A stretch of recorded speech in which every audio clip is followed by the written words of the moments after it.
Саламатсыздар ма? Мені осы уақытқа дейін танымайтын адамдар болса, бүгін тағы өзімді таныстырып өтейін. Аты-жөнім Жүсіпбаева Динара Жұмағалиевна, дәрігер-педиатр, патофизиолог, пульмонолог да. Жұмыс тәжірибем, практикалық опытым өте көп десем болады. Себебі Алматы қаласында инфекциялық ауруханаларда, клиникалық ауруханаларда, стационарда жұмыс жасадым. Сондықтан бүгін сіздерге осы марафонда денсаулығыңызды қалай қалпына келтіру керек, иммунитетіңізді қалай көтеру керек, күнделікті тамақ режиміңізді қалай жақсы қылып қалыптастыру қажетті туралы көптеген ақпараттар аласыздар. Мына жерде сіздермен кері байланыста отырайын чаттарда. Егер қай қаладан болсаңыздар, айтып кетсеңіздер. Мен Шымкент қаласынамын, сіздер қай қаладансыздар? Мына жерде Ақтау, Ақтөбе, Алматы қалалары деп жазып жатыр. Егер мен даусым жақсы естіліп жатқан болса, тоже кері байланыс беріп қойыңыздар.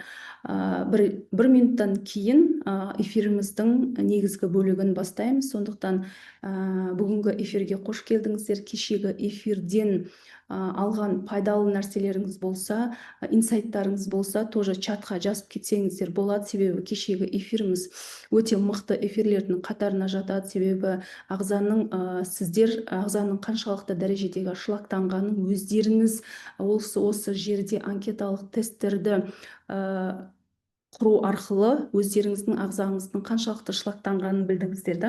Сондықтан кешегі эфир барлықтарыңызға пайдалы болды деген үміттемін. Себебі көптеген қазір кездесетін аурулардың барлығы бұл ағзаның шылақтануынан. Сондықтан кешегі эфирден алған инсайттарыңыз болса, тағы да осы жерге кері байланысқа шықсаңыздар, соған қарай ары қарай бүгінгі эфирімізді жалғастырмақшымыз. Рахмет сіздерге барлықтарыңызға. Онда мен эфирімді біртіндеп бастайын.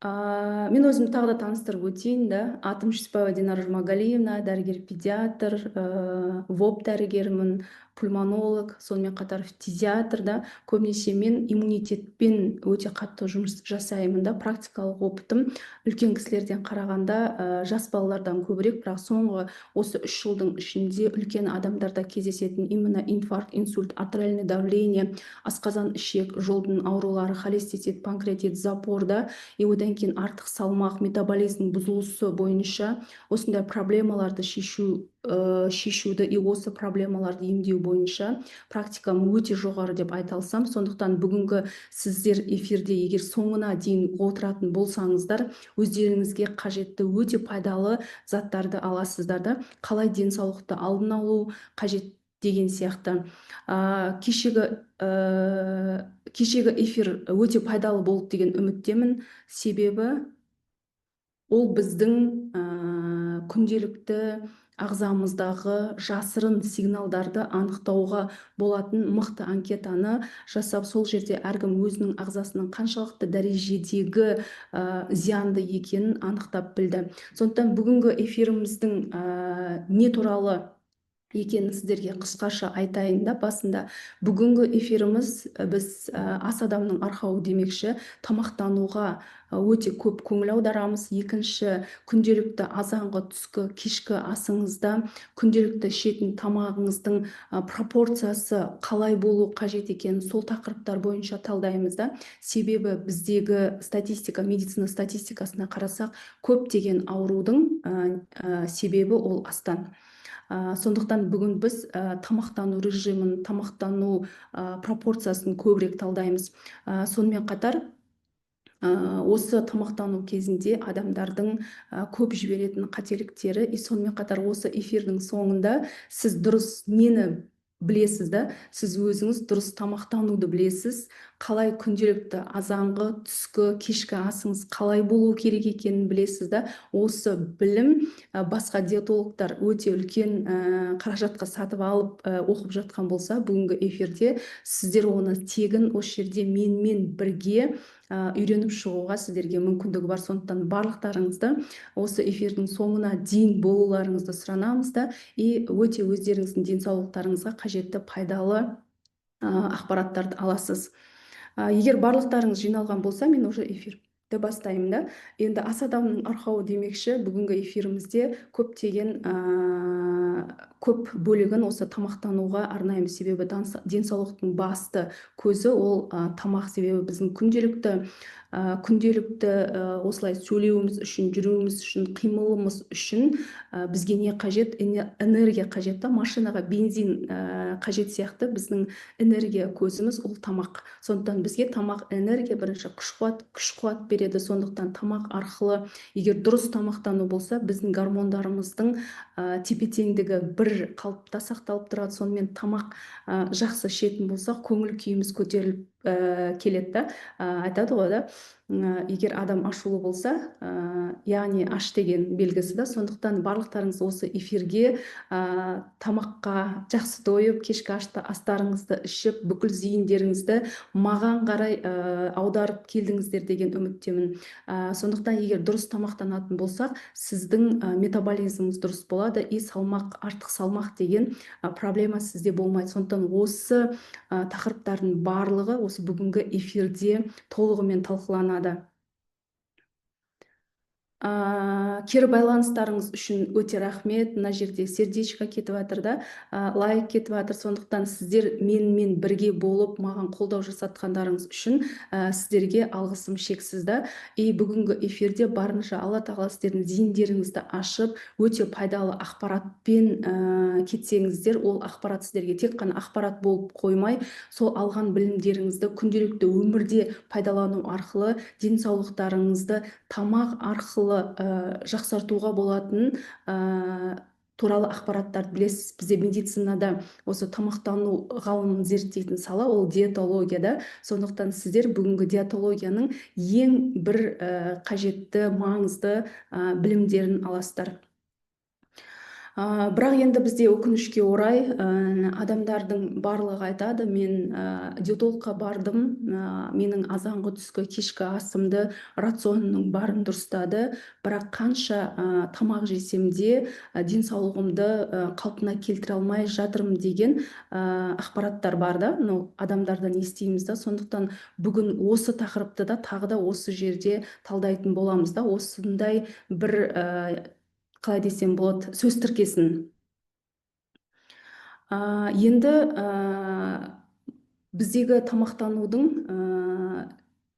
күнделікті тамағымызды енді бізде мектепте болсын, университетте болсын, жұмыста болсын, бізге тамақтану туралы білімді бермеген. Мен өзім медицинада оқығанның өзінде де бізге именно осы тамақтану туралы екі апта ғана сабақ болғанда. Себебі мен диетолог маманы емеспін, мен уже ауруды емдейтін дәрігер болғандықтан. Сондықтан бүгінгі эфирде сіздерге осындай тамақтану туралы мықты ақпараттарды айтсам. Енді бізде көбінесе тамақтанған кезде тамағымыздың, рационымыздың дұрыс болмауы, ол күнделікті бірдей тамақтарды жеуді, яғни азанғы асымыз, түскі асымыз, кешкі асымыздың айырмашылығы болмай қалу, яғни бір текті тағамдарды пайдалану, немесе тамағымыздың құрамында белоктардың, немесе қазақша айтқанда ақуыздың аздығы, пайдалы май қышқылдарының аздығы,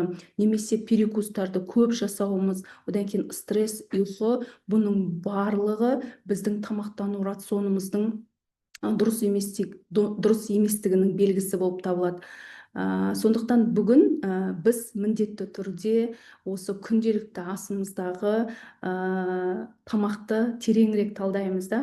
Оны біз дәрігерлер ең қарапайым әдіспен, алахан әдісімен анықтаймыз да. Сол туралы да сіздерге бүгін керемет ақпараттар беремін. Енді біз күнделікті асымыздың, азанғы, түскі, кешкі асымыздың қалыпты деңгейде болу үшін да, дұрыс тамақтану үшін біз міндетті түрде осы КБЖУ ережесін білуіміз қажет та.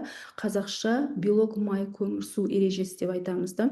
Бұл ереже не үшін қажет? Яғни сіздің күнделікті азанғы, түскі, кешкі асыңызда міндетті түрде ақуыздар болу қажет. Не үшін ақуыздар қажет? Себебі біздің ағзамыздағы кез келген гормон болсын, пайдалы зат болсын, неше түрлі гормондар да бар да бізде ағзамызда күнделікті 300-ден астам биохимиялық процесстер бар. Клетканың мембранасы да ол ақуыздан тұралған да, біздің қалқанша безіміз де ақуыздан тұралған, бауырымыз да, бұлшық етіміз де, бұның барлығы ақуыз. Сондықтан біз ақуызды бұл ағзаның строительный материал деп атаймыз. Сондықтан бізде күнделікті мөлшерде, міндетті түрде азанға аста қажетті мөлшерде белок түспейтін болса, яғни бүгінгі күнде сізде гормондардың бір бөлігі түзілмеді деген сөз. Немесе қажетті мөлшерде сізді сырттан келіп түсетін бактерия, вирустан қорғайтын иммуноглобулиндер түзілмеді деген сөз. Сондықтан біз міндетті түрде күнделікті азанғы, түскі, кешкі асымыздың құрамында белоктың бар болуына өте қатты көңіл аударуымыз қажет. Белоктар бізде әртүрлі. Енді біз мына жерден оқып тұрғандарыңыздай, ең пайдалы құрамында железасы көп, құрамында миоглобины көп, ол біз қызыл ет дейміз да. Сондықтан сиыр еті, қой еті, бұл бізде құрамында железасы көп еттердің қатарына жатады. Сонымен қатар белокқа бізде балық, жұмыртқа, бұршақ тұқымдасты ірімшіктер, сонымен қатар спирулина, хлорелла да бұл өсімдік текті белокты заттардың құрамына кіреді. Сондықтан біз міндетті түрде күнделікті тамағымызда осы ақуыздардың болуын қадағалауымыз қажет. Екінші, біздің күнделікті асымызда майлардың болуын қадағалауымыз қажет. Себебі майлар бізде екі түрлі болады да, қаныққан және қанықпаған майда. Оның ішінде екеуі де бізге қажет. Бізге қанықпаған май пайдалы екен деп қаныққан майды ысырып тастау ол қателік. Себебі бізге холестерин де керек, етпен түсетін холестерин. Ал холестерин, сіздер білесіздер, ер адамдарда тестостерон гормонының құрамына кіретін болса, әйел адамдарда бұл эстроген гормондарының түзілуі үшін қажетті майлардың қатарына жатады. Сонымен қатар бізде қанықпаған майға, білесіздер, оны біз қарапайым тілде омега-3 деп атаймыз да. Омега-3 тек қана балықта емес, сонымен қатар мына жерде көріп тұрсыздар да, жаңғақ, авокадо, өсімдік майы, балық майларында кездеседі. Сондықтан біздің тағы бір строительный материалымыз ол майлар. Сондықтан біз май жеуден қатты шектелмеуіміз қажет. Кейбір адамдар айтады, менде панкреатит бар, менде гастрит бар, менде асқазан ішек жолымның аурулары бар, менің бауырымда май бар деді, сіздің холестериніңіз жоғары деді. Сондықтан сіз майсыз тамақ жеңіз деп айтты дейді дәрігерлер. Бірақ біз дәрігерлер үйтіп айтқанмен бұны қатты расшифровка жасамаймыз.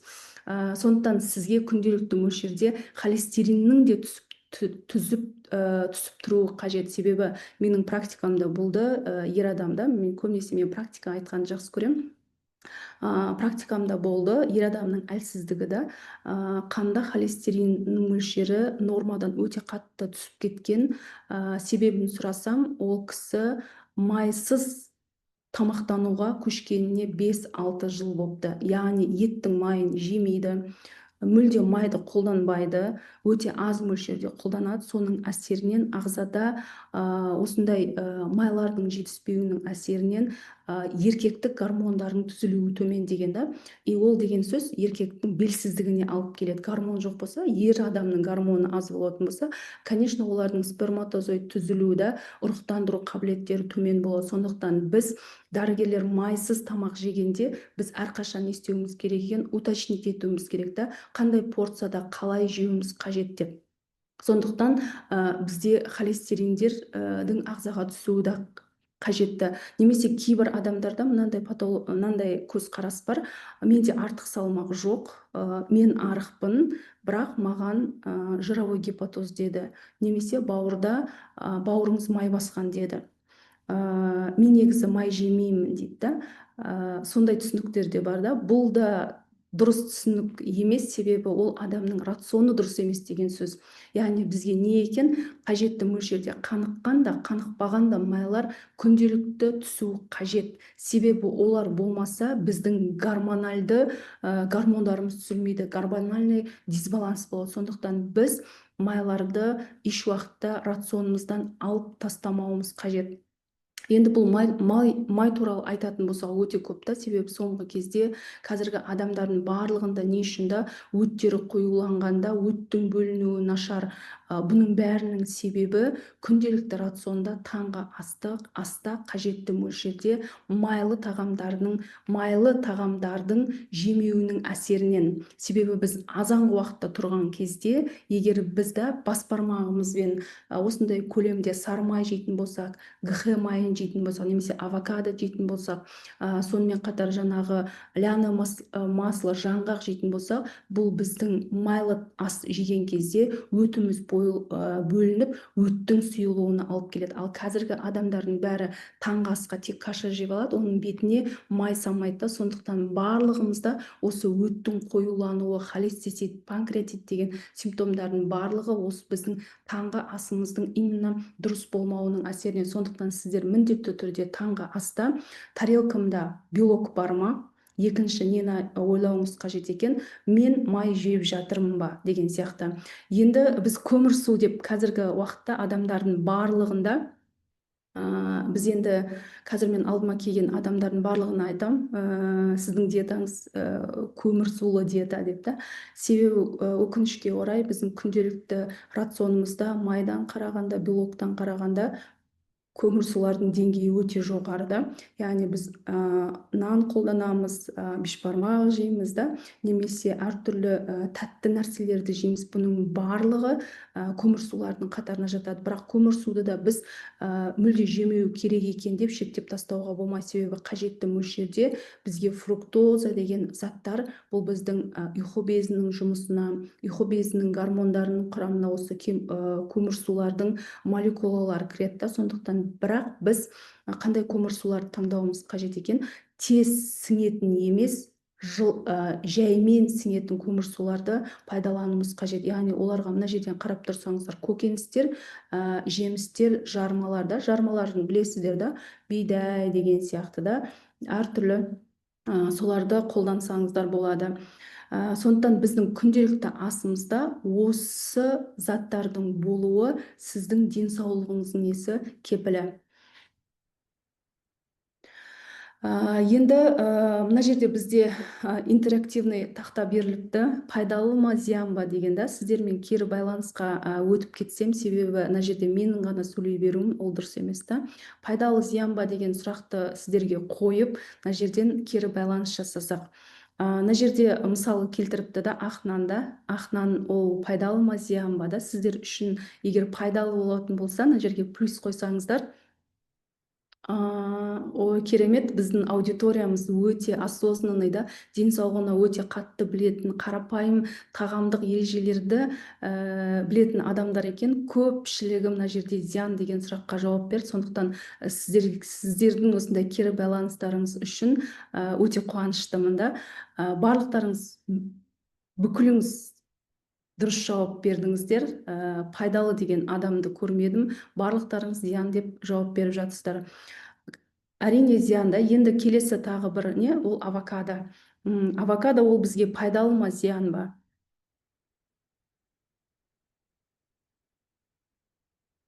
Әрине мына жерде барлығы пайдалы деп айтып жатыр.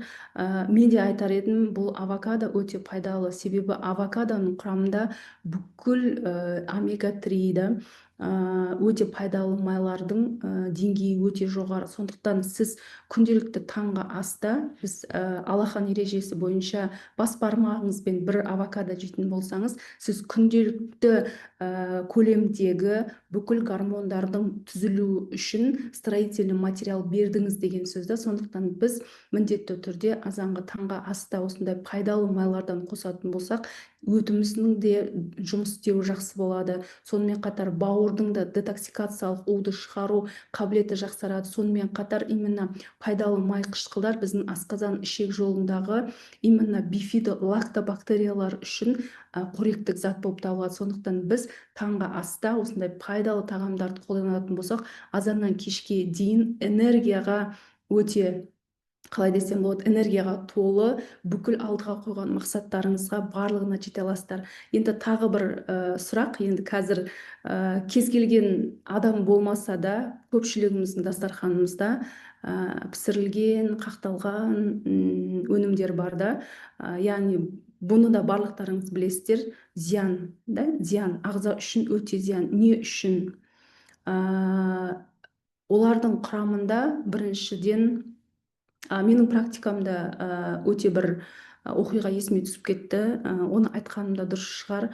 Алдыма мектепті бітірейін деп тұрған қыз келді. Ол кезде мен стационарда жұмыс жасайтын. Сол кезде ол қызды ОНМК-ға подозрениемен алып келді. Яғни тез арада тілінің күрмеленуі, аяқ қолдарының жансыздануы, скоро шақырған, ОНМК деп маған алып келді. ОНМК симптомдарының барлығы бар, бірақ анамнезін, мен көбінесе пациенттермен ұзақ сөйлескенді жақсы көремін.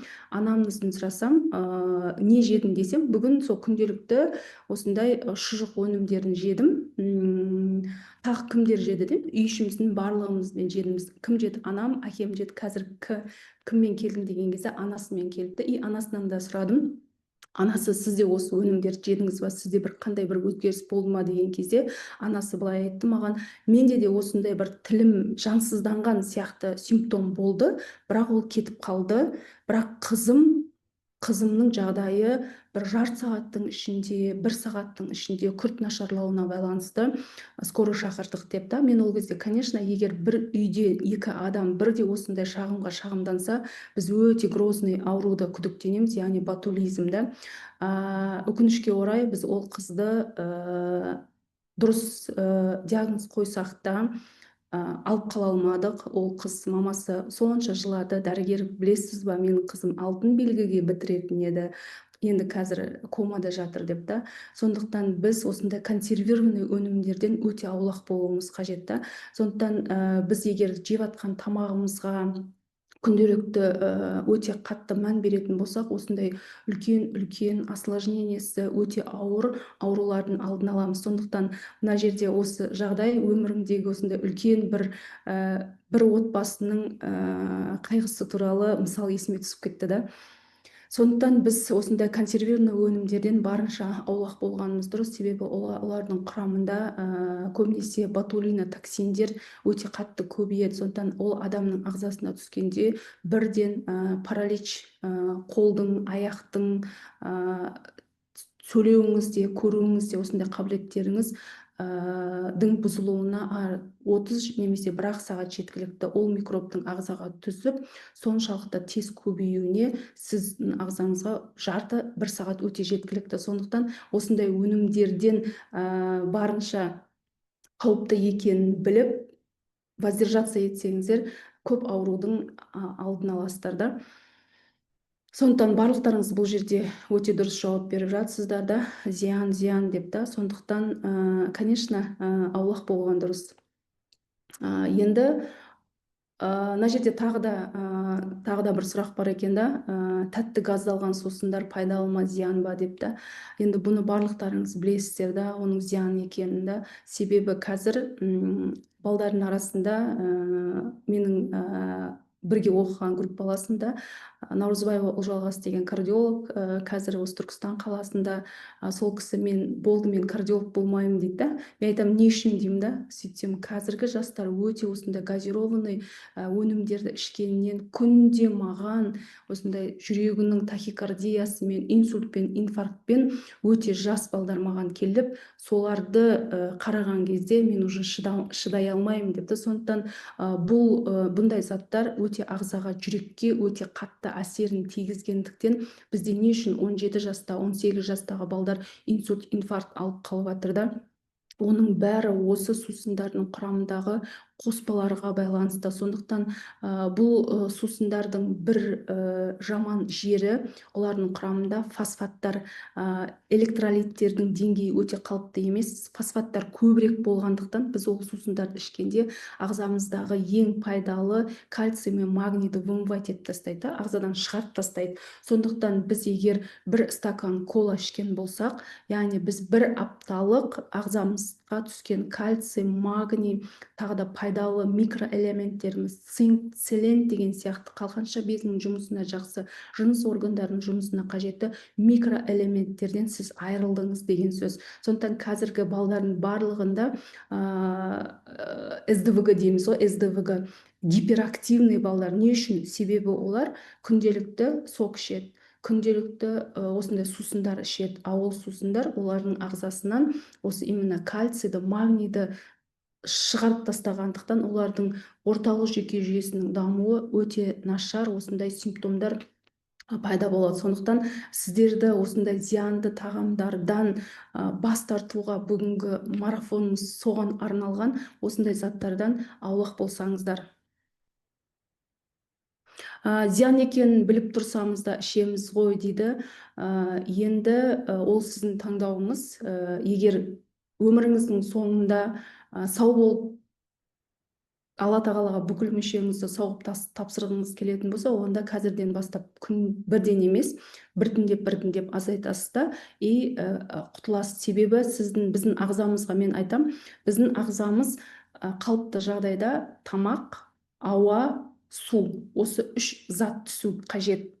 Өкінішке орай біз ағзамызды осындай сусындардың түсуіне үйреткенбіз. Ал кейбір адамдар алкогольді өнімдердің түсуіне үйреткен, кейбіреулер наркотикалық заттардың түсуіне үйреткен, кейбіреулер осындай әртүрлі зиянды заттарға үйреткендіктен біздің ағзамызда, клеткамызда, ми клеткамызда, жүрек клеткамызда, бүйрек клеткамызда сол бір 4-ші затқа үйреніп қалған. Одан құтылу әрине қиын болады да, зависимость, тәуелділік пайда болады. Сондықтан оны сізге бірден тастап кету мүмкін емес. Тастай алмаймын, қайта ішкім келіп тұр десеңіз, мен сізге сенемін. Себебі ағзадан олардың барлығын шығарып тастау өте қиын. Ол үшін сіз міндетті түрде су режимін сақтауыңыз керек, және сол ағзаңыздағы сол осындай зиянды заттарға деген тәуелділікті азайту үшін арнайы бір препараттарды немесе биологиялық қоспаларды қолданғаныңыз дұрыс та.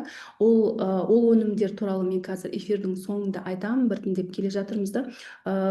Арнайы өнімдер бар, осы ағзаңыздың, клеткаңыздың ішіне сіңіп қалған осындай токсиндерден арылуға көмектеседі. Клетканың ішіне, себебі біздің клеткамыз осы тамақ, су, ауамен қоректенген болса, бірақ өкінішке орай біз 4-ші затты қосуға үйреніп қалғанымызда, әркім өзінің қалауына қарай, біреу алкогольді өнімдерді қосады, екінші адам наркотикалық препараттарды қосады, 4-ші бір категория қазір шықты, дәрілік заттарды қосады, әртүрлі аптекалық дәрілерді ішпесе тұра алмайтын адамдар да пайда болды да. Сондықтан сол категорияда бар. Сонымен қатар осындай фастфуд, осындай газированный өнімдерде сіздің ағзаңызда осындай бір тәуелділікті тудырады. Бұны біз жасырын тәуелділік деп атаймыз да. Одан кейін тағы бір бізде не бар? Ол балықта. Балықты барлығымыз білеміз да, ол пайдалы да. Себебі балықтың құрамында не үшін пайдалы? Себебі олардың құрамында бүкіл макро элементтер бар да. Микроэлементтердің қоры өте пайдалы. Мен айтам да, егер балық арнайы бір жасыр андай қолдан жасалынған, өзендерде өспеген, нағыз теңізден алынған балық болса, сіз балық жегеннен кейін міндетті түрде шөлдейсіз да. Ал егер балық жегеннен кейін шөлдемесеңіз, яғни сіз қалай айтсақ, пустышка балық жедіңіз деген сөз. Сондықтан мен кейде балық жеуге барғанда балықтан кейінгі өзімнің состояниямды көремін де, егер бірден көп мөлшерде шөлдеп су ішетін болсам, мына балықтың құрамында бүкіл макро, микро элементтер бар, нағыз табиғи суды ішіп бұлшық етіне нағыз пайдалы заттарды жинаған екен ғой деп түсіне бастаймын. Ал егер балық жегеннен кейін мүлде сіз шөлдемесеңіз, яғни сіз не қолда өсірілген, жаңағы гормонға өсірілген пустышка балық жедіңіз деген сөз. Енді мына жерде бізде бағанадан бері айтып жатырмыз, сіздің күнделікті тамағыңыздың бөлігі, ол белок болсын, ол май болсын, ол көмірсу болсын да, ол міндетті түрде осы ережеге негізделу қажет. Яғни біз оны 2-ден 1, 4-тен 1, 4-тен 1 ережесі деп атаймыз да. Яғни бұл ережені, яғни сіздің тарелкаңыз, мына жерде көріп тұрсыздар да, домалақ суретті көріп тұрсыздар тарелкада. Осы тарелканың ең жоқ дегенде 4-тен 1 бөлігі не болу қажет екен? Көкөністер. Себебі көкөністердің құрамында бізде клетчатка өте көп. Клетчатка біздің асқазан ішек жолымыздағы микрофлора үшін тамақ.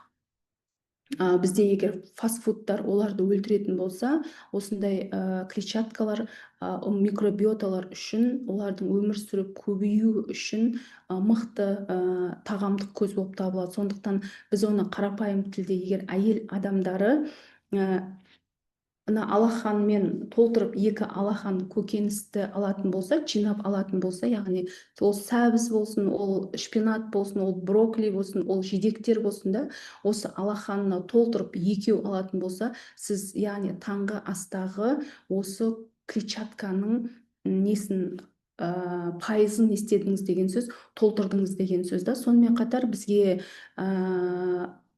тура осы ереже бізде неге ақуызда да болу қажет та. Ақуыз бізде жоқ дегенде қай бөлікті алу керек екен? 4-тен 1 бөлікті. 4-тен 1 бөлікті біз 1 алақан дейміз да. Егер 2-ден 1 болып болатын болса, ол біздегі 2 алақанда.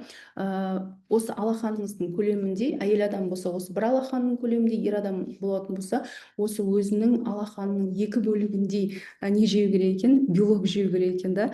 Ол белоктар, білесіздер да, ол ет, жұмыртқа, творог деген сияқты. Бірақ біз қазір өкінішке орай творогты көп айтпаймыз. Не үшін? Себебі глютенді көтере алмайтын адамдардың қатары өте көп болып жатыр. Сондықтан ол асқазан ішек жолына түскен кезде олар шырышты, бізде научный статьялар өте көп.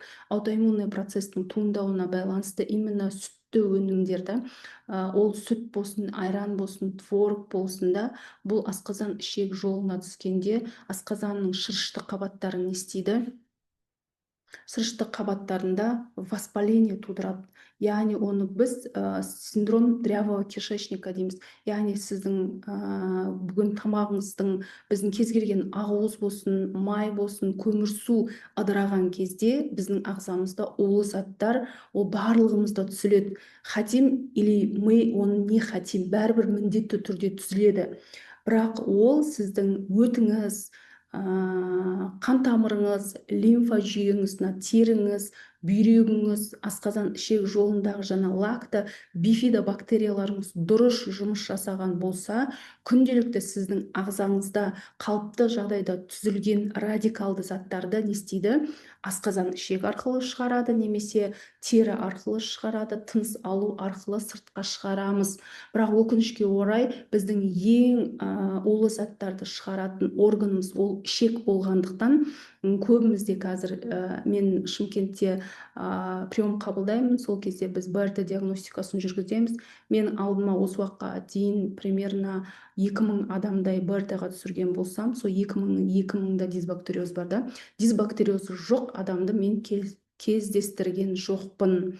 Не үшін? Себебі біздің күнделікті рационымыз ол углеводты тағамдар, көмірсулы тағамдар. Ал көмірсулы тағамдар ол біздің ағзамызда патогенді микробтардың, кандиданың көбеюіне алып келеді, керісінше ағзамызға пайдалы лактобифидобактерияларды өлтіреді. Сондықтан біздің ағзамыздағы көп токсиндеріміз асқазан ішек жолы арқылы сыртқа шықпай, өкінішке орай қайтадан асқазан ішек жолы арқылы қанға сіңіп жатыр да. Сол үшін бізде қазір өте көп аутоиммунный процесстер дамып кетті да. Не үшін гипотиреоз өте көп, не үшін әйелдерде қазір артериальное давление өте көп, немесе ерте менопаузада 35 жастағы әйелдерде, 40 жастағы әйелдерде етек циклының ерте тоқтауы, немесе бесплодияда, ер адамдарда, әйел адамдарда бесплодияның көп болуы, бұның барлығы осы ағзамыздағы именно токсиндермен жасырын пайда болған воспалительный процестерге байланысты. Сондықтан біз оны не істеуіміз қажет екен? Осы препараттармен көмектеспесек те, қарапайым осындай тағамдық тамақтануымызды сәл дұрыстау арқылы ағзамызға не береміз? Поддержка береміз.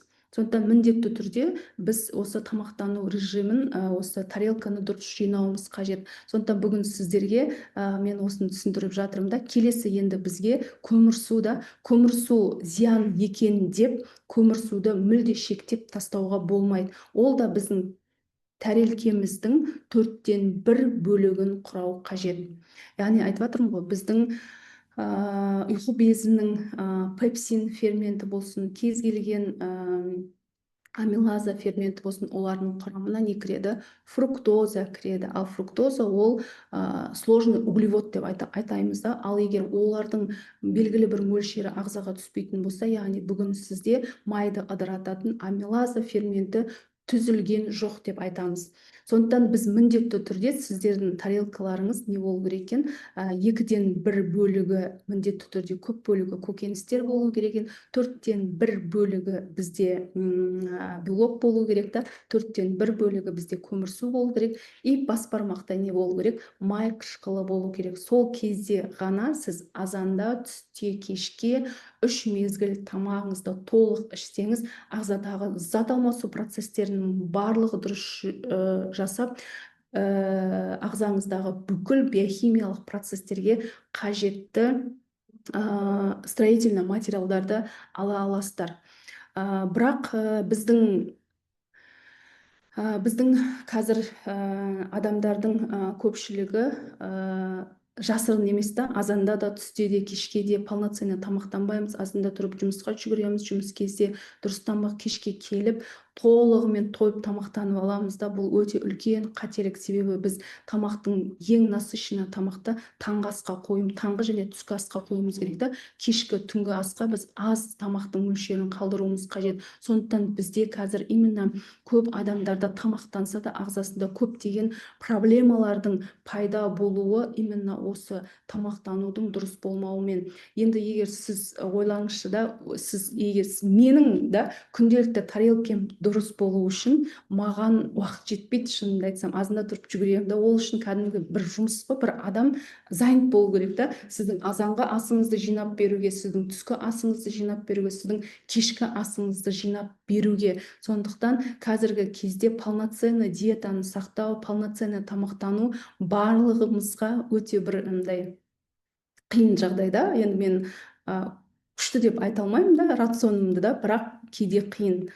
Сондықтан біз қанша тамақтансақ та, тамақтануымызда көптеген ақаулықтарының туып жататын. Сондықтан да мысалы тек қана мен кейбір қыздарға көп, енді қазір интернет заманы дамығандықтан біз андай ғой, қыздарды көреміз да, мен диетаға отырдым дейді, тек қана салат жеп жатады да. Ол дұрыс емес та. Ол ағзасында, яғни күнделікті белок түспеді, май түспеді, яғни ол қызда гормональный сбой, срыв болады. Керісінше бұрынғы денсаулығына ол жете алмай қалады. Сондықтан көбісінде тек қана салатқа отырады да, полноценный диетаға отырмайды да. И сонымен қатар рационында жаңа айтып кеттім да, майдың болмауы, немесе күнделікті бір тағамның жеуі, немесе күнде ұнды тағамдардың көп жеуі, немесе перекус жасау да. Кейбір диетологтар айтады, егер біз қаншалықты көп перекус жасайтын болсақ, соншалықты ағзамыздағы метаболизмді разгонять етеміз дейді да. Ол өте үлкен қателік. Себебі әр тамақ жеген кезде, даже су ішсеңіз де, тамақ жесеңіз де, сіздің өтіңіз жұмыс істейді, ұйқы безіңізден сөл бөлінеді. Бұның барлығы ағзадағы гликемиялық индекстің жоғарылауына алып келеді. Сондықтан қазір бізде не көп та, ожирение көп, инсулин резистентность көп, сахарный диабет көп. Бірінші, екінші типте сахарный диабеттердің өте көп болуының себебі осы перекустардың көптілігі. Немесе қазір адамдарда панкреатит өте көп та, іштің желденуі, қатуы, немесе бір тағам жегенде іштің өтіп кетуі, немесе қатып қалуы, бұл сіздің ағзаңыздағы ұйқы безінің жұмысы өте нашар. Себебі әрбір ішкен жеген затыңызға ұйқы бездің сөйлеу бөлінуінің әсерінен почти что сіз ұйқы безіңізде не бермес, тыныштық бермейсіз. Сондықтан біздің тамағымызда перекус өте аз болу керек. Азанда түсте 3 мезгіл тамақтанып, ортасында не істеуіміз қажет? Күнделікті су режимімізді сақтауымыз қажет. Көп адамдар суды өзінің рационының денесіне, салмағына, қимыл қозғалысына сәйкес мөлшерде ішпейді. Сондықтан көбісінде асқазан ішек жолында патология, өті қою, қаны қою, лимфа застойда и бүйрегі ауырады. Бұның бәрі ағзадағы судың жетіспеушілігі. Кешегі мен эфирде су туралы өте көп айттым. Бізде суды айтқанда екі түрлі суды айтамыз да, тірі су, өлі су. Кеше менен эфирде сұрап жатыр, тірі су деген ол не, өлі су деген ол не деп та. Сіздер бұл жерде енді басқаша информация естейсіздер. Біз тірі суды медициналық тілде щелочная вода дейміз да. Ол көбінесе бізде сіздерге күнделікті қолдануға жарамайды. Себебі оны біз көбінесе медициналық тұрғыдан қолданамыз да. Щелочная вода, боржоми да, сіз күнделікті боржоми іше алмайсыз. Себебі ағзаның пашын өте жоғарылатып, щелочная средаға апарып тастағанда бізде именно гипервентиляция болады өкпемізде. Былайша айтқанда истерия пайда болады адамдарда. Сондықтан біз медицинада құрамында щелочь көп, минералдар, кальций, магний, фосфор көп су, микроэлементтермен байытылған суды біз оны тірі су деп айтамыз да. Оны көбінесе спортсмендерге береміз. Себебі спортсмендер өте көп тренировка жасағанда ағзасында қышқылды заттардың өте көп деңгейде түзілуінің әсерінен оларға осындай щелочная вода берген кезде сол кислоталарды не істейді, сыртқа шығарады да. Ал егер тірі өлі су деп біз құрамында қышқылдары көп суларды айтамыз. Оған қарапайым тілде хлоры өте көп суда. Пашын тексергенде пашы нормаға сай болмаса, оны біз хлоры өте көп өлі су деп айтамыз. Сондықтан бізде қазіргі өмір сүруіміздің жағдайымыз өте жақсы. Бәрімізде фильтрованный сулар бар да. Бірақ мен бізде БРТ диагностикада міндетті адамның ағзасын чекап өткізгенде осы паш среданы анықтайды. Сондықтан кейбір адамдардың ағзасында өте кислый среда болып келеді. Олардың ағзасында өте көп патологиялар өте көп та. Бауыры ауырады, басы ауырады, давлениесі өте көп, артериальный гипертензиямен учетта тұрады, нефрологта учетта тұрады, учетта тұрмайтын жері жоқ та. Бірақ бұндай кезде біз ағзасын толық кислый средасын түсіру арқылы біртіндеп бұл адамның ағзасындағы оксидативный стресстің деңгейін істейміз, түсіреміз.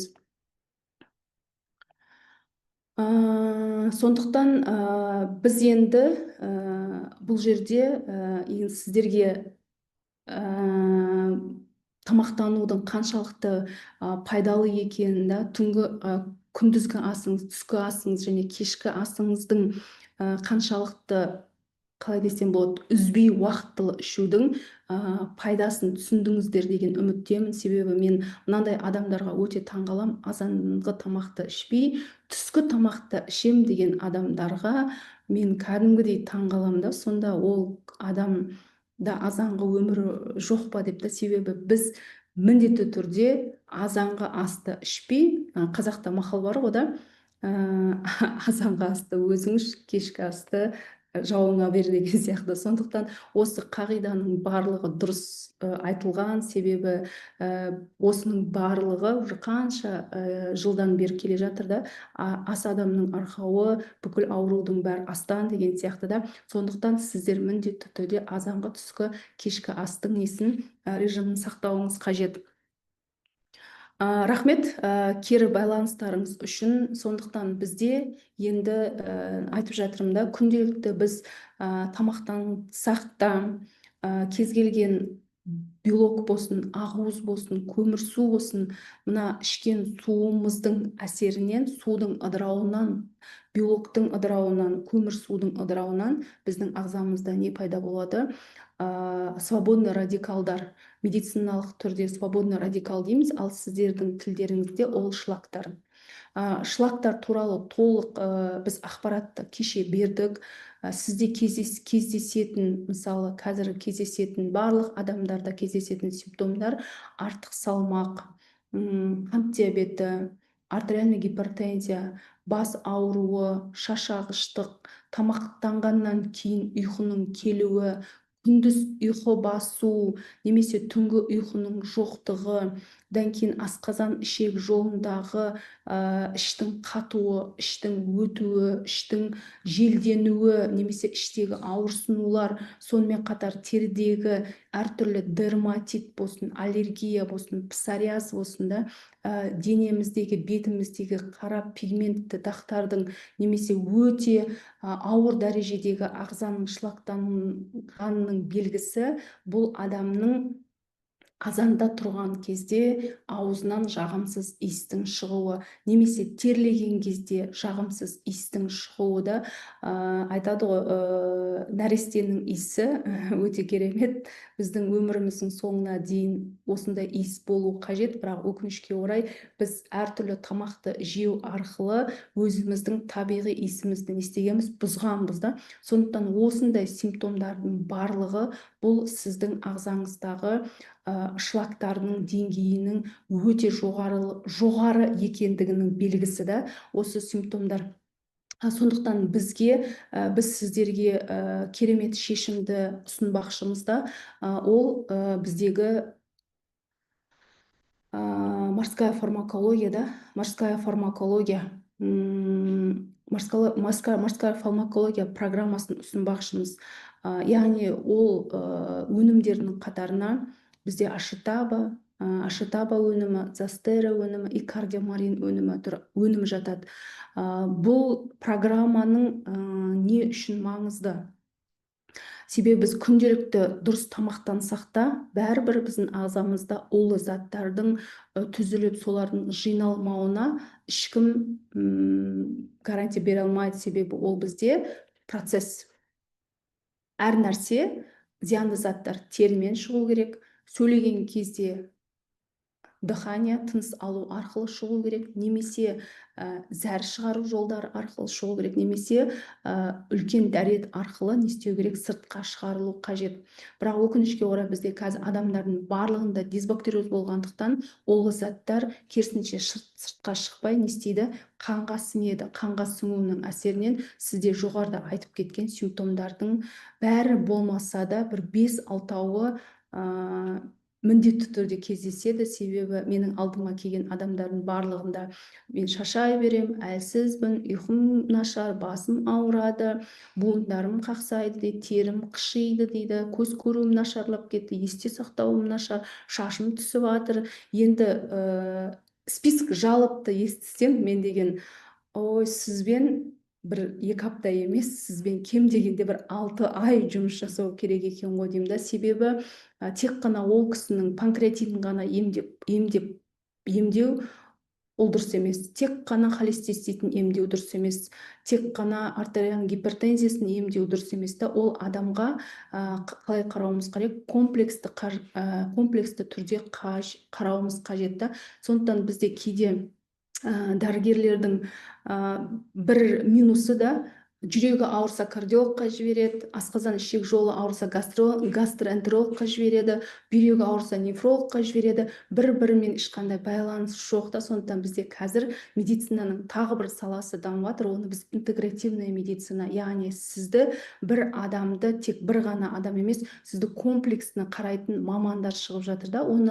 Ол мамандық бізде Японияда өте жақсы дамығанда, врач функциональной медицина, немесе Америкада өте жақсы дамығанда, оларда да тоже осындай врач функциональной медицины деп аталады. Яғни сіз бір симптомыңызды айту арқылы сізді как кардиолог сияқты, сізді как гастроэнтеролог сияқты, сізді тағы жаңағы нефролог сияқты сізге комплексті подход арқылы сіздің осындай симптомдарыңыздың барлығын емдейді. Тек қана холециститінің симптомын жауып қоймайды, панкреатиттің симптомын жауып қоймайды, тек қана агыны жауып қоймайды да.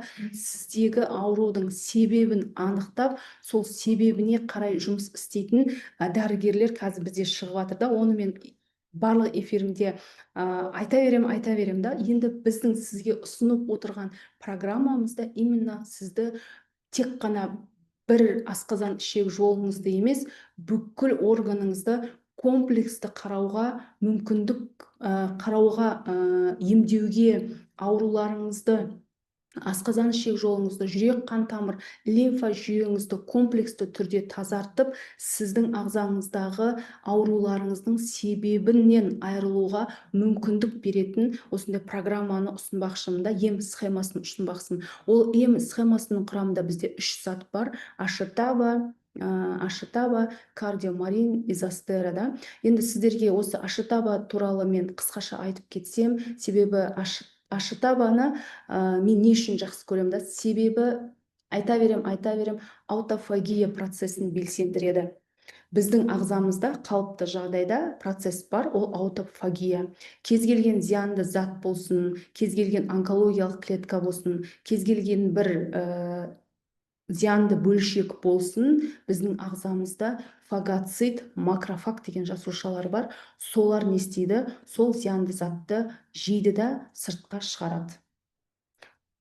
Сондықтан қазір бізде кишечный иммунитет дұрыс болмағандықтан, жалпы қандық иммунитет дұрыс болмағандықтан, осы аутофагия процесі біздің барлығымызда страдайды. Именно соны белсендіреді. Сондықтан сіздің ағзаңызда енді пайда болып келе жатқан зиянды бөлшектердің барлығын қанда, лимфада, асқазан ішек жолынан шығаратын зат, ол біздегі ашытаба. Ашытаба туралы научный статьялар өте көп, себебі бұлар БАДы емес, больше, чем БАДы деп айтамыз да. Адаптоген деген сөз құрамында бір действующий препарат зат бар, сіздің ағзаңызға не әсер етеді? Емдік әсерін көрсетеді. Сондықтан сіздің ағзаңыздағы осындай шлак болсын, асқазан ішек жолының проблемасы, жүрек қан тамыр аурулары болсын, қандағы холестериннің деңгейі жоғары болсын, бауыр, өт аурулары болса, соның барлығын жұмысын комплексті түрде емдеп, ағзаңызды тазартатын өнімдердің бірі ол ашытаба.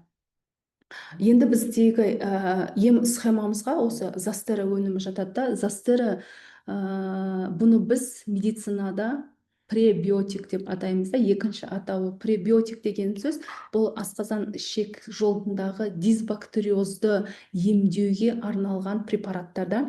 Сондықтан біздегі застераның құрамында сондай бір клетчаткалар бар, ағзадағы пайдалы микробтардың көбеюіне өте қолайлы жағдай жасайды. Бұл тек қана бір ғана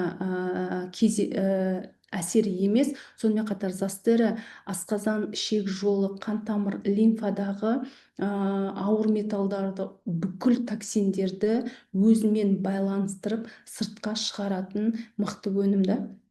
Сондықтан застераны бізде кез келген интегративный врач болсын, нутрициолог болсын, диетолог болсын, дәрігер болсын, барлығымыз осы продукцияны, өнімді өте жақсы көреміз. Себебі сіздің именно жаңағы ағзаға түсетін 3 жаттың 4-шісі алкогольді өнімдерге деген тәуелділікті да, осындай фастфуд өнімдеріне деген тәуелділікті, немесе осындай сусынды заттарға деген тәуелділігіңізді не істейді?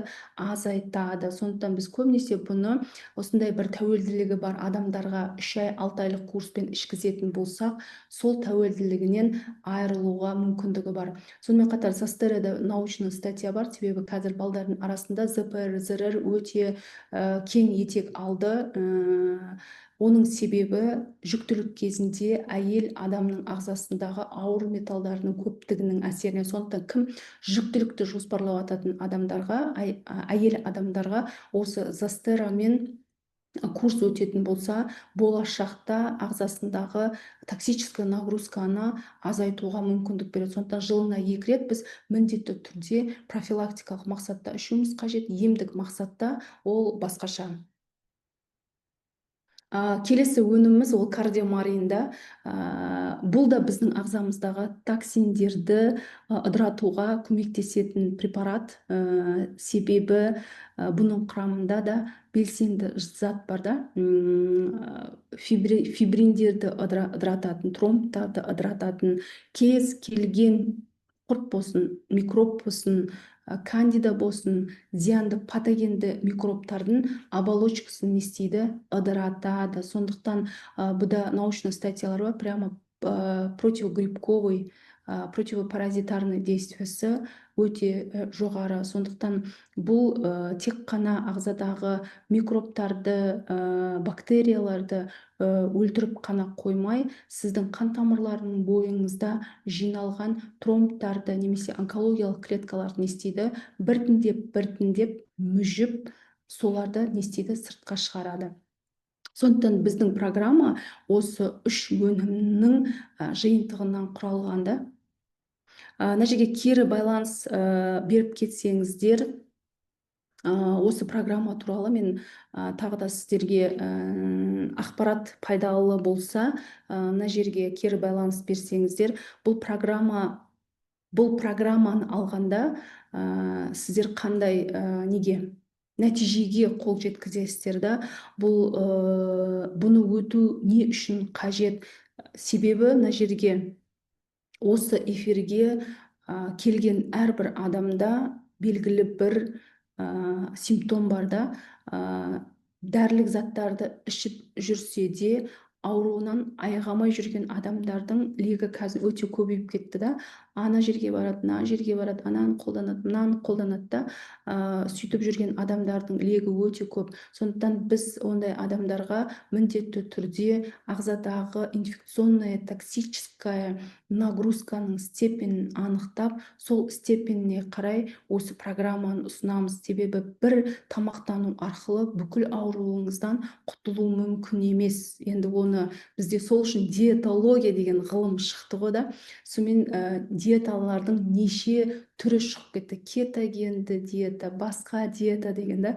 Сөйтіп сол диеталар арқылы адамды емдеген кезде, керісінше кейбір адамдарда өте көп диетаның арқасынан асқынулар болды. Сондықтан біздің медицина бір орында тұрған жоқ. Сондықтан бізде нутрициология деген ғылым пайда болды да. И сонымен қатар нутрициология ғылымы пайда болғандықтан олар көбінесе нені зерттейді? Олар көбінесе олардың инструменті қолындағы да, біздің дәрігерлердің қолына берілген инструмент бізге протоколмен лекарственный препарат, антибиотик, гормон болатын болса да, например, да, бізге кез келген қазір емханаға барсаңыз, кез келген дәрігер сізден протоколдан асып еш нәрсе жазамайды да. Конечно, оларды да түсінесіз да. Ал сіздер нутрициологтарға баратын болсаңыздар, нутрициологтар сіздерге полный чекап өткізіп, сіздердің основной ем схемаңызды бірінші биологиялық белсенді заттардан бастайды да, былайша айтқанда БАДыдан бастайды. Не үшін? Себебі диетология ғылымы 90-шы жылдарда өте қатты дамыды.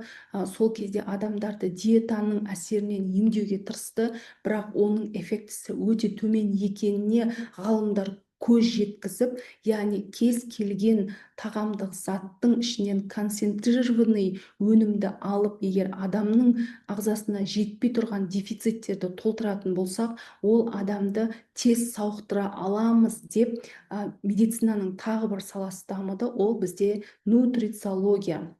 Сондықтан қазіргі кезде нутрициология ғылымы өте кең етек алып жатқанның себебі сондықтан да. Себебі қазір бізде дәрігерлердің өзі де лекарственный препараттардан отходить етіп жатырмыз. Себебі лекарственный препарат, ол не үшін лекарственный препарат? Себебі оның побочный эффектісі пайдасынан қарағанда 1000 есе. Сондықтан біз лекарственный препараттардан біртіндеп зиянсыз, побочкасы жоқ заттарға біртіндеп ығысып жатырмыз. Енді алда бір 10 жыл, 20 жылдың ішінде біздің дәрігерлердің барлығы жаңа медицинаның саласын жақсы меңгеріп та, осындай биологиялық белсенді заттарға деген көзқарасы өзгереді деген үміттемін. Себебі біз қазір барынша адамға зиян тигізбей, пайдалы жағын не істеуіміз қажет, ұсынуымыз қажет. Біз оны медицинада органосохраняющая терапия деп атаймыз да. Кез келген мүшені біз не істеп қалуымыз керек? Сақтап қалуымыз керек, керісінше жоймай. Сондықтан сіздер осы программаны егер өздеріңізге өтем деп шешкен болсаңыздар да, марафонның бірінші күнінде де ағзаңыздағы симптомдарды өзіңіз байқадыңыз, ағзаңыздың степенін байқадыңыз да, бүгінгі күні тамақтану режиміңіздің соншалықты дұрыс емес екендігіңізге көз жеткізгеннен кейін ағзаға бәрібір де болса не қажет, қолдау қажет та. Сол кезде біз сіздерге осындай тезірек ауруларыңыздан айығу үшін, ағзадағы шлактардан, токсиндерден, микробтардан айырылу үшін осы біз морская фармакологияның программасын ұсынамыз да. Яғни ол программамыз бізде именно Ашитаба, Зестера, Кардиомарин деген өнімнен тұрады да. Сондықтан бұл программа сіздерге қандай мүмкіншіліктерді береді да, ол сізге 1 айлық дәрігерлердің сопровождениесімен жүретін марафонды алуға мүмкіндігі бар. Ол жерде біз сіздерді кураторларыңызбен бірге қадағалап бақылап тұрамыз да. Сіздерді бет алды өздеріңіз ішпейсіздер. Бұл сіздерге мықты мүмкіндік осындай сопровождениені алуға. Енді осы программаны алғаннан кейін сіздің бірінші не істейді? Асқазан ішек жолыңыздың жұмысы жақсарады.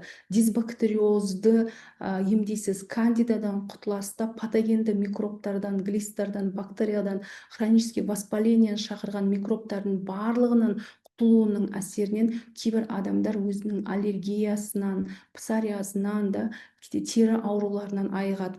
Сонымен қатар именно Застера мен Ашитабаны қолданғандықтан асқазан ішек жолының жұмысының жақсаруының әсерінен астың қорытылуы жақсарады да.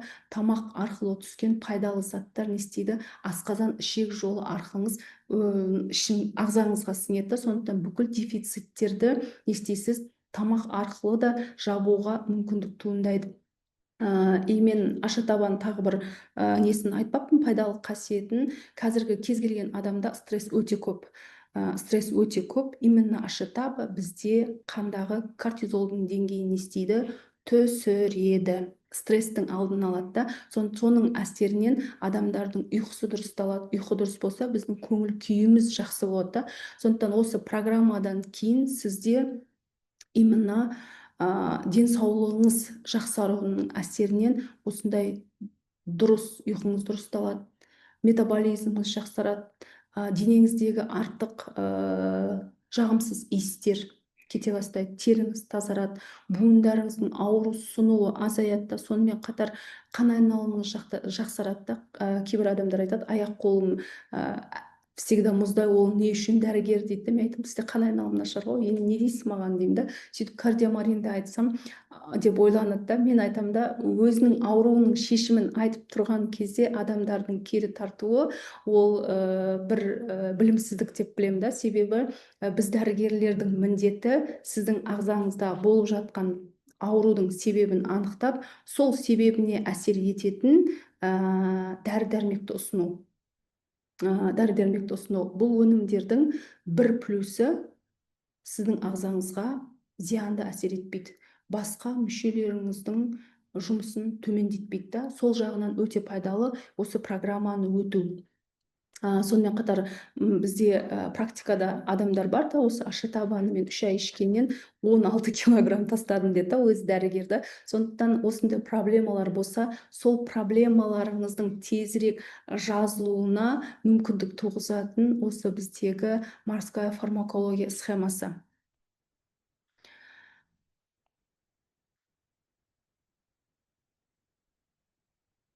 Сондықтан бізде қазір эфиріміз соңына қарай аяқтады. Егер сұрақтарыңыз болатын болса, осы жерге жазсаңыз болады. Осы программаны қалай алуға болады, осы программаны алған кезде маған қандай мүмкіндіктер ашылады деп, осы программаны толығымен сұрап білсеңіздер болады. Себебі бұл программаны алған адамдарға біз міндетті түрде 1 айлық сопровождениені береміз. Оның программасының ішінде сіздердің ағзаңыздағы тағы да қайтара ағзаңыздың шлактануының степенін анықтаймыз. Сіздің ағзаңызда қандай дефициттер, қандай аурулар бар екенін анықтап, кураторларыңыз сіздерге осы программаның қандай схемасы дұрыс екенін бәрін анықтап не істейді, көмегін береді. Сондықтан осы программаны алатын болсаңыздар, өздеріңіздің кураторларыңызға жазсаңыздар болады. Енді ең қызықты сәтті сұрақ жауап. Мен сұрақ жауапқа 5 минут, 5-10 минут уақыт арнайын. Себебі бұл жерде көп адамдардың сұрағы бар деген үміттемін. Себебі көбісі өзінің бір белгілі бір проблемасын шешуге осы эфирге бүгін қатысып соңына дейін отырды. Сондықтан сұрақтарыңыз болса, осы жерге қойып кетсеңіздер, мен жауап берсем.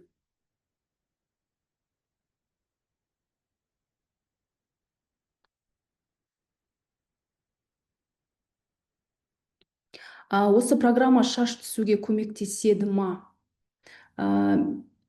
Сіз кешегі эфирге толығымен қатысқан болсаңыз, білесіз да, себебі бізде шаштың түсуінің себебі ағзадағы шлактың, токсиннің асқазан ішек жолы арқылы витаминдердің сіңбеуінің әсерінен қоректік зат именно шаштың түбіне жетпей қалады. Сондықтан сізде өте көп мөлшерде шаштың түсуі. Ол үшін қазір сізге мен шашыңызды түсірмейтін витаминдерді жазсам, одан пайда аз болады. Себебі сіз асқазан ішек жолыңыздың жұмысын дұрыстап, ағзадағы токсиндерді шығармасаңыз, кейбір керісінше В тобындағы витаминдердің ішуі, железаны ішу сіздің ағзаңызға кері әсерін тигізуі мүмкін. Сондықтан біз міндетті түрде бірінші асқазан ішек жолының жұмысын дұрыстап, қанды лимфаны тазартып, содан кейін сіздің ағзаңыздағы бүкіл дефициттерді жабуға көмектесеміз да.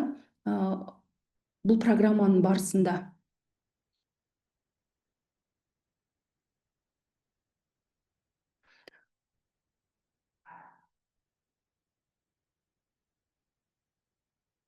Басым ауырады, зобым бар, аяқ-қолым қақсайды, қандай витаминдер ішуім қажет дейді. Мен сізге бірден айтайын, сізге комплексный ем қажет.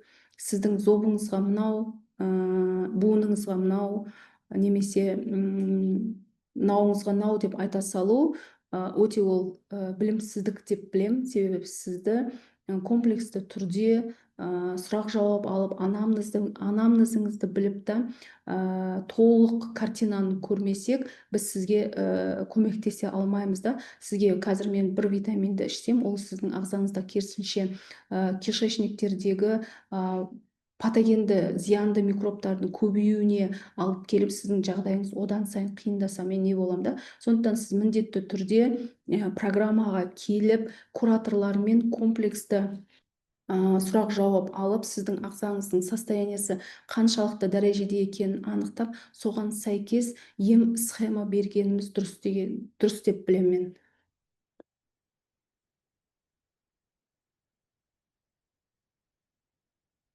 Бауырымда фиброз, ферритин көп болған. Негізі бізде ферритин ол железаның қоры. Не үшін кейбір адамдарда ферритин жоғарылайды? Значит, сіздің ағзаңызда хронический воспаление, яғни ағзадағы созылмалы воспалениясы бар адамдарда ферритиннің деңгейі өте жоғары. Ал ферритин жоғары болса, сіздің бауырыңыз циррозға, фиброзға алып келеді. Сондықтан міндетті түрде сіздің ағзаңыздағы воспалительный процестің степенін анықтап, сол степенге қарай ағзаңыздағы шлак токсиндердің бәрін шығаруының әсерінен сіздің ағзаңызда воспалениенің дәрежесі түскен кезде сіздің ферритиніңіз түседі. Сөйтіп бауырыңыз фиброзға, циррозға алып келмейді.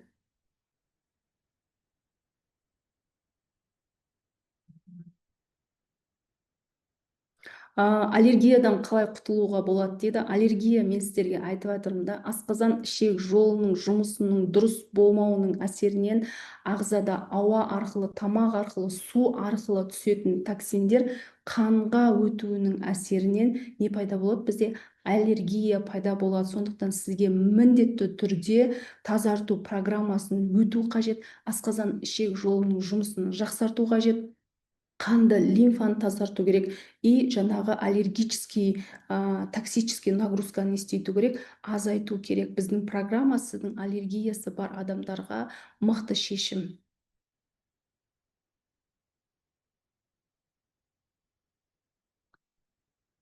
Мына жерде эхникок ауруы туралы айтып жатыр да, бауырдың ішінде құрт бар деп та. Бізде оны айтып жатырмын да, біз көбінесе шикі балық жейміз, немесе шашлик өнімдерін жейміз да. Олардың құрамында осындай бізде майда эхинокок құрттары болады. Олар бізде екі түрлі органды өте жақсы көреді. Біреу өкпе, ең жақсы көретіні бауыр, екінші ми, үшінші өкпе да. Сіздің асқазан ішек жолы арқылыңыз, мысалы сіз дұрыс піспеген балықты жедіңіз да, ол сіздің асқазан ішек жолыңызға түсті. Енді сізде дисбактериозыңыз бар, панкреатитіңіз бар, холециститіңіз бар. Ол микробтың, егер сізде бұл аурулардың барлығы болмаса, ол микроб өзінен өзі өліп қалар еді. Бірақ сізде гастрит бар, холецистит бар, панкреатитіңіз бар да, асқазан ішек жолыңызда дисбактериоз бар, ол құрт бар да, ішек арқылы не істеді? Қанға өтті. Қанға өткеннен кейін әркім өз үйін іздейді ғой, дұрыс па? Эхинокок бізде бауырды жақсы көреді. Бірден қан арқылы, төменгі вена арқылы бауырға түседі де, бауырда капсула түзіп, сол бауырдың ішінде не істейді? Көбейеді.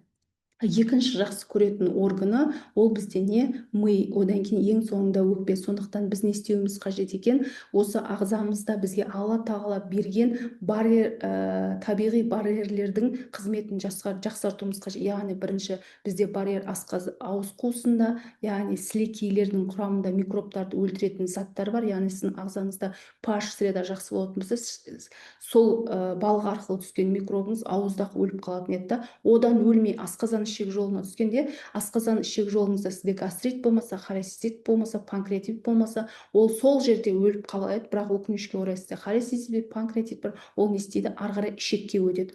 Ішектен кейін, ішекте бізде тағы да защитный барьер бар да, ол бізде лактобифидобактериялар. Өкінішке орай сіз фастфуд жейсіз, газированный ішесіз, сөйткенсіз да, сіз өзіңіздегі бифидолактобактерияда қырғаннан кейін ол не істейді? Ол микроб өлмей қанға түседі. Содан пайда болады бізде аурулардың барлығы.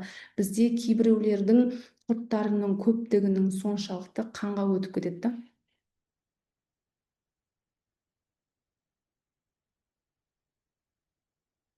Тамақ қорытылуы өте нашар дейді.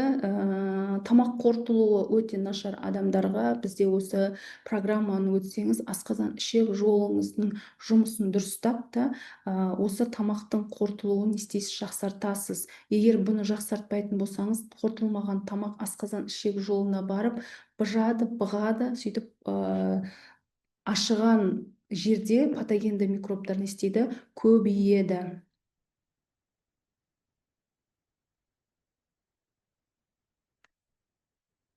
Бүйректе тас бар дейді. Бүйректе тас деген сөз, ол сіздің ағзаңыздың соншалықты дәрежедегі шлактанғанның белгісі. Себебі біздің ағзамызда ет жегеннен кейін, ет ыдыраған кезде бізде мочевая кислота деген кислота түсіреді. Ол сіздің бүйрегіңіз арқылы немесе бүйрегіңіз арқылы, зәр шығару жолдары арқылы сыртқа шығу керек, немесе асқазан ішек жолы арқылы сыртқа шығу керек та. Өкінішке орай сіздің бүйрегіңіздің жұмысының нашар болуының әсерінен ол мочевая кислота не істемейді, сыртқа шықпай, сіздің бүйрегіңізде не істейді? Буындарыңызға, бүйректеріңізде тас болып жиналады.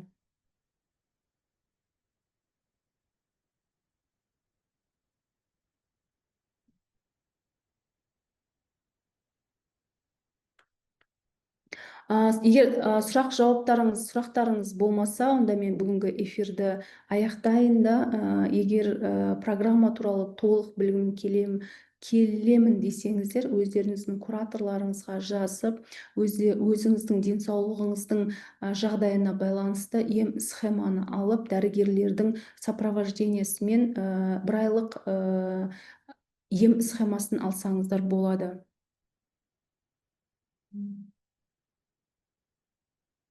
Сондықтан эфирдің соңына дейін отырған адамдарға алғысым шексіз, себебі денсаулықтарыңыз үшін өте құнды, пайдалы ақпарат алдыңыз деген үміттеміз. Себебі бұл ақпараттарды күнделікті дәрігерлерден есту өте қиын да. Сондықтан сіздерге барынша пайдалы болды деген үміттеміз. Дендеріңіз сау болсын да, ауырмаңыздар. Әрқашан асқазан ішек жолдарыңыз жақсы болсын. Бізде профессорымыз бар еді, сол кісінің күнделікті дұғасы былай басталатын: митохондриям сау болсын деп бізге соны қормен айтқызатын. Себебі біздегі жасушаның көзі ол митохондрияда энергияның көзі. Сондықтан сіздердің де әрбір клеткаларыңыздың ішінде митохондрияларыңыз сау болсын, асқазан ішек жолдарыңызда бифидолактобактерияларыңыз көбейе берсін да, қандарыңыз соншалықты сұйық болып, қандағы тромбтардың өзімен өзі еріп кетсін да, ағзаңыздағы бүйрегіңіздің, жүрегіңіздің, лимфаңыздың дұрыс жұмыс жасауының әсерінен бүкіл ағзаңыздағы токсиндеріңіз тері арқылы, тыныс алу арқылы, зәр шығару жолдары арқылы да, үлкен дәрет арқылы сыртқа шығып, денсаулықтарыңыз несін одан сайын күшейе берсін. Бірақ оны 2 есе, 3 есе, 4 есе, 10 есе жылдамдатып, ағзамды қалпына келтіремін, 100 жыл өмір сүремін да, ағзамдағы вирусная, бактериальная, токсическая нагрузканы азайтамын десеңіздер, сіздерді 1 айлық марафонға шақырамын да. Сол марафонда осы ем схемаларды алып, дәрігердің сопровождениесімен істейсіздер, осы программаны өтесіздер. 1 айлық программамыз алда, өте қызық. Бұл программаның соңы жеткен кезде сіздер де мини дәрігер болып шығасыздар. Сондықтан мен эфирді аяқтайын. Сіздерге рахмет. Бірақ бізде осымен әлі біткен жоқ. Ертең марафонның 3-ші күні сіздерді сағат 8:00-де күтемін да. Сондықтан біздің әлі де сізге айтарымыз бар. Ертең 3-ші күнде кездескенше.